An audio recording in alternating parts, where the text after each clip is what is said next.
you can imagine a scenario where you do that work and you want to take some sort of an action, and your in-house counsel is not as progressive as you are in terms of thinking about how to implement a certain initiative, right? So I always say like that a company's counsel can really sync a company's DEI efforts, right, based on who is in that role, and their tolerance for risk. So it's really important to make friends with your counsel as you're leading a DEI initiative, and really collaborate very closely with them. So I guess my question is, what's the best way to make friends with a lawyer?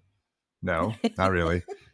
What are your thoughts and on recommendations on getting legal involved in DEI efforts? What's the best way to make Okay. that connection? So I don't know if I agree with you that the legal counsel is always the obstacle.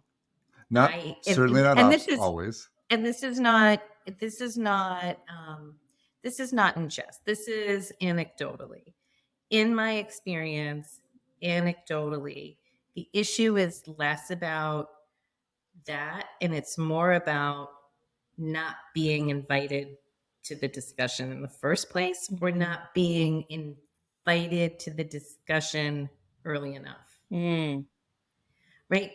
And so soon enough. And so what I advise whoever it is that I'm talking to, whether I'm talking to a DEI business leader, an executive, or an in-house counsel, I always say, are you talking to the right people? And so when I'm talking with in-house counsel, my big thing is try and find out what's happening.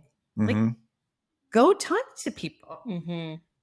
And so I used to be in house actually. And I think the hardest part of the job was developing those relationships. And so kind of to flip your question a little bit, I do think also the most successful in-house lawyers are those who really work hard to make clear to their stakeholders and business partners, I'm here to help you understand, like, get where you want to get to.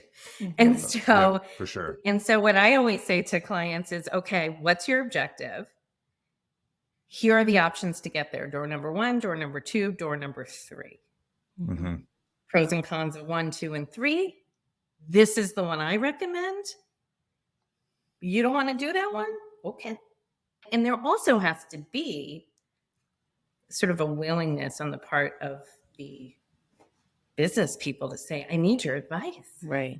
To help get you there, right? And I think, and it's not just applicable to lawyers. I think one of the other breakdowns that happens is managers not speaking with human resource, like that partnership has to be stronger. Sure. As well.